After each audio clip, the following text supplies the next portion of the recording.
Ah, bienvenidos, marhaba, and welcome. I'm Michelle Macklemore Healing Guide, and it's my honor to be here with you today. Appreciative to Kat for asking me to join you. And I'm doing the live feed here. I'm not sure if I'll be able to see your questions as they pop up, but give it a try. Comment, let me know if you're on and watching, and hopefully I'll be able to keep track to answer any questions that you have. So, a little bit about myself. As I mentioned, I refer to myself now as a healing guide. I have numerous different modality trainings and certifications. But what I do is my overall goal now is to synthesize using a variety of modalities, energy therapies, dream analysis, oils, a variety of things. Hi, Kat. To use all these and at the time that they're needed to help my clients' overall goal, which is total health, not just treating physical symptoms. When I started out, that was, what most of us did, same thing as the medical community, which is, okay, what hurts? Okay, let's give you something for that. All right. But the more research I've done, the more I've seen, and the work that I've done in the last 5 to 10 years, there really is a huge advantage to treating the whole self. So we do look at mental, physical, emotional, and spiritual aspects of our lives, our decisions, what we've been through, and all of that is the basis. If we deal with all those aspects, generally healing holds longer and is more thorough in general than if we just treat the isolated physical symptoms, but not the actual causes of what's creating them. And that's probably the biggest thing I'd like you to think about today is that majority of your physical symptoms do have a cause other than just a physical cause. The whole being is interwoven. All of our thoughts, our actions, our belief systems, our past traumas, constant stresses, all these things go together. So unless you are experiencing chronic pain from a car accident or something like that, which was a sudden injury that you didn't have any control over, all the rest of it, other aspects do come in and do influence the type of pain you have, how your body responds, how quickly it heals or doesn't heal based on what's going on in your life. So a little bit of background there, my goals there. So today, talking about, I know this is a chronic pain group. I can see we have a couple people watching, so I'm just curious, how many of you, if any of you, have fibromyalgia or lupus or arthritis? So if you're on watching right now, if you could type a comment, and I'll pause for a minute. If this is something that you know people in your group have been working with or dealing with, please let me know. I'm going to pause a minute and see. So again, the question is, as you're popping on, please throw me a quick comment that you're here, and I'm asking today, what kind of chronic pain are your primary concerns? How many people have arthritis or fibromyalgia? Or maybe you're dealing with more complicated things like lupus. All right, so far we've gotten some arthritis and some fibro and arthritis also. Okay, very good. Not very good, but you know what I mean. Thank you for participating. Hi, Judy, welcome. Okay, and we got somebody else hanging out. Don't be shy. Pop in when you can. All right, so we're going to give it another minute or so. If anybody else, as you pop in, feel free to add in what your type of chronic pain that you're dealing with.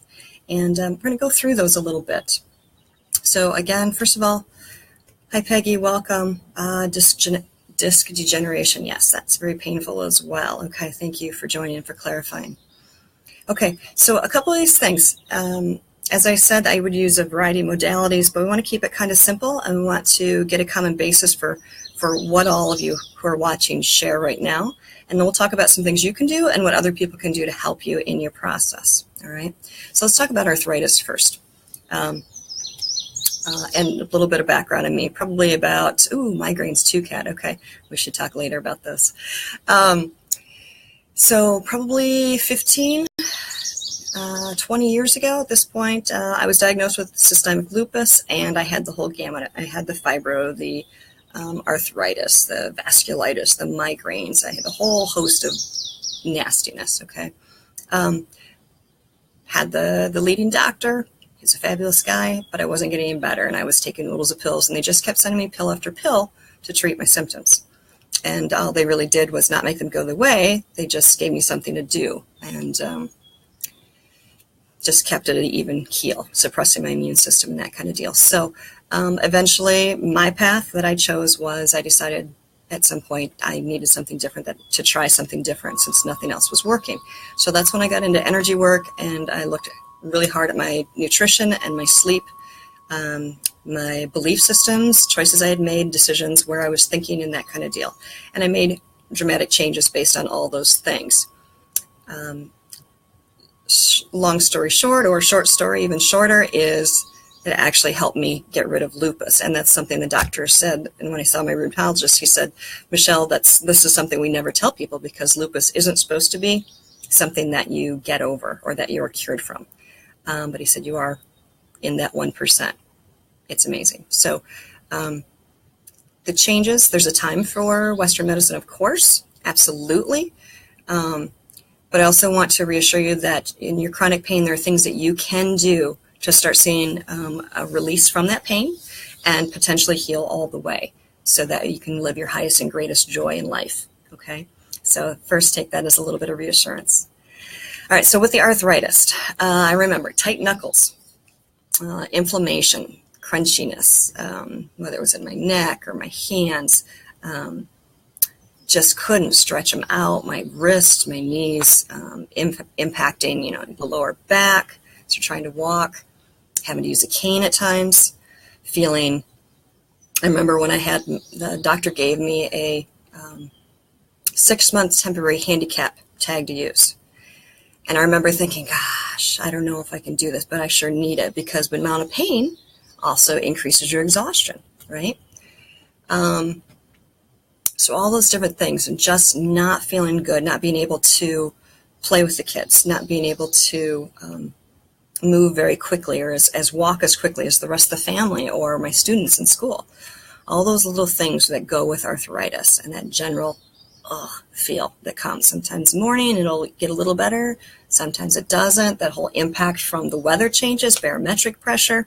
How many of you can remember, when there's a storm coming? They used to say it's old wives' tale, but a lot of people, you can just feel the air pressure changes and you just start hurting. Sometimes it's a day in advance even. So with the arthritis, I totally understand all that feelings there. With the fibromyalgia, for those of you who don't know, and some of you who do, it was so bad at times that I used to hold hands with my husband going down the road, and Kat says, yeah, she's got there, yeah.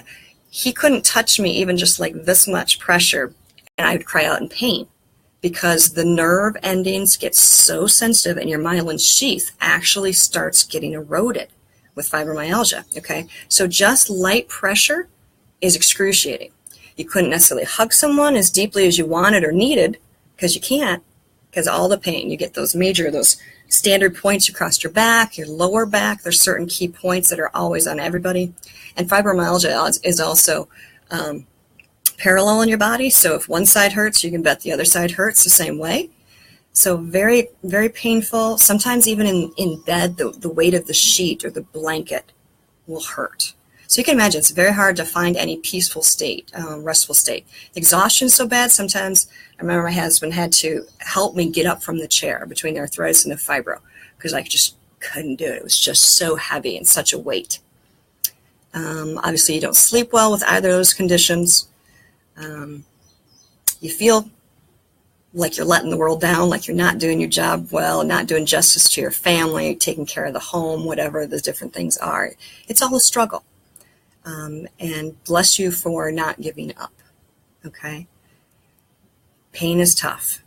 Pain is tough. I know that, all right? I totally understand that, and all of you in this group, I'm sure Kat is taking care of you and reassuring you. You are not weak, not at all. It is, these physical ailments are not for the weak. You might have thought you were weak coming in, or you felt like you're weak and you're frustrated. But the fact that you are working through each day the best you can proves you're a warrior, okay? And remember, it doesn't have to stay at the intensity it is. It can get better, so we're going to get to that, all right? So those are the basic, some of the basic things you might have been feeling, things that I've felt in the past as well with this. And again, feel free, if you got a question anytime, jump on, comment, something rings true for you, please let me know. Causes for these things, all right? So again, we talked about the difference between being in, having chronic pain because of a sudden accident versus it developing within as a dis-ease or as a condition of the body, all right? Well, both fibro and arthritis do have some links to the liver, all right? So liver imbalance. Your lymphatic system is not flowing properly. Your circulatory system is inhibited as well. And of course, your immune system, especially with the fibromyalgia, that's going haywire as well. So a lot of different things there, but it doesn't always stop. That's connection to the body, but it's not the root cause, probably. A lot of things with lupus, with fibromyalgia, with arthritis, these actually a lot of times develop because of stress and because of, not that we have stressors in our life, but because of the way that we've learned or taught ourselves to deal with stress in our life, okay? We all grow up, we're all brought up certain ways, certain influences, certain ideals, certain values, and then we have what we put on ourselves as well as far as pressure and expectations. And if you're serious about healing and serious about trying to move beyond this and heal these things, again, there is massive validity in stopping and getting help, looking at all these other aspects, emotional, mental, spiritual aspects, because these will weigh on your body. They'll weigh on your systems. They'll make it hard to breathe. You might have, because of these different things, you might have been developing anxiety. You might have developed migraines because of the stress. You might have developed, some people even develop like agoraphobia, afraid to go out in public because they don't know how long they can stay at that location without getting sick or without the pain waves coming up, and they don't want to ruin the party for anybody else.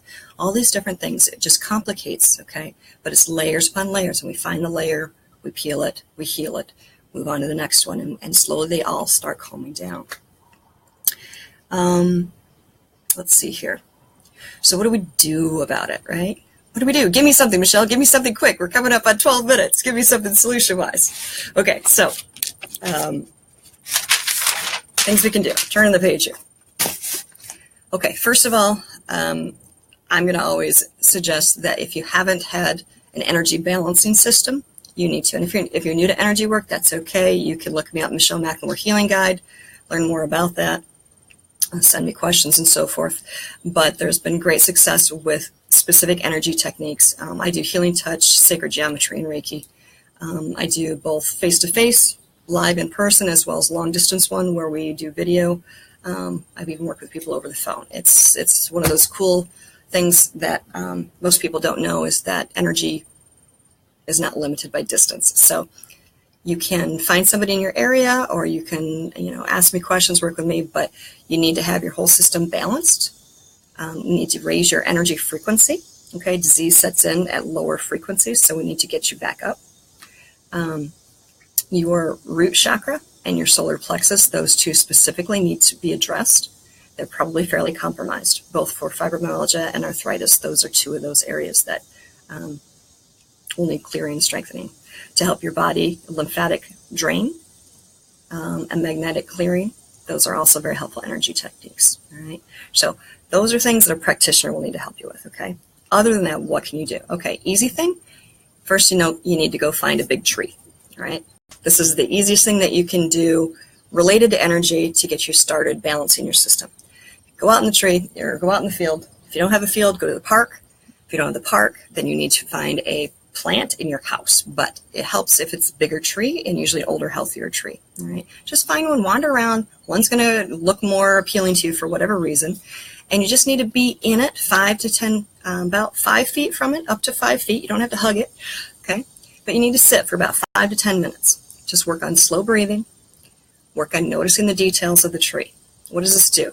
Research by the University of Michigan and several other United States research facilities, as well as Japan and some of the other countries, Asian-wise, researching that the tree's biofield will actually impact our biofield and help calm it down. Okay, that's one of the 3 areas of your energy field.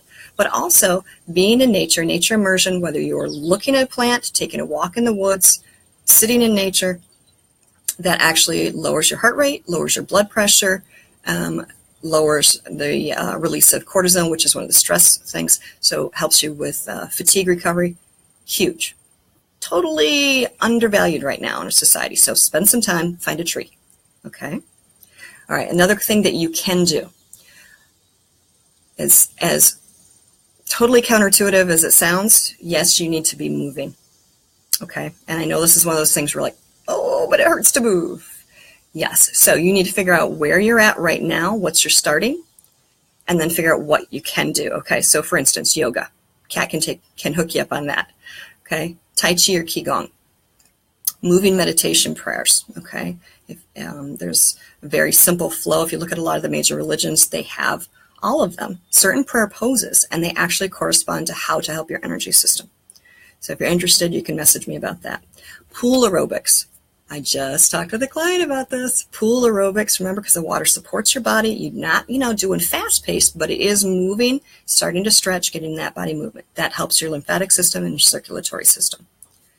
Let's see what else real quick. Essential oils, Ravensara, coriander, copiaba. All 3 are really good for pain, both muscle and bone pain.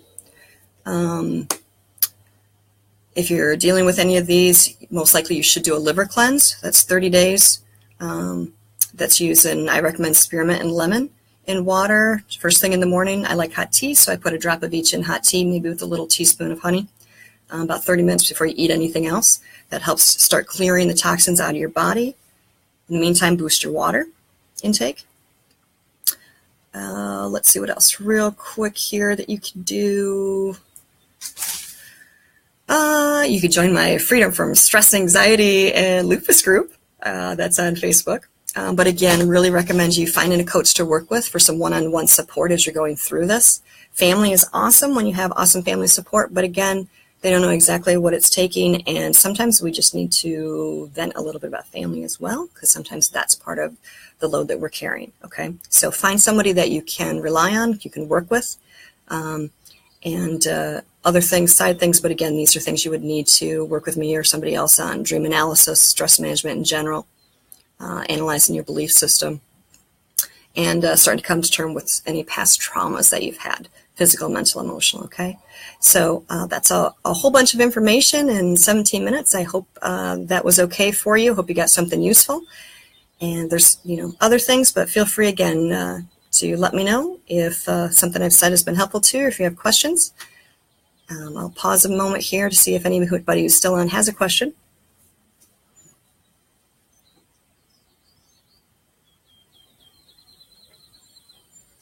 See if anybody's a speed typer here. Okay. So again, Kat, Judy, Peggy, anybody else I missed, thanks for joining us. And if you got questions, again, you can find me online, Michelle McLemore Healing Guide, email at energy@michellemclemore.com. My professional page is also Michelle McLemore Healing Guide. So thank you so much for your time. Don't give up. It can get better. Okay. And believe, yes, you are worth it getting better. You don't have to stay in the pain. Pay attention to the lessons you're learning. Okay. Those are important at the time. Sometimes disease just makes us slow down to learn things. But it doesn't have to be forever. Okay. Bless you each. Love to you.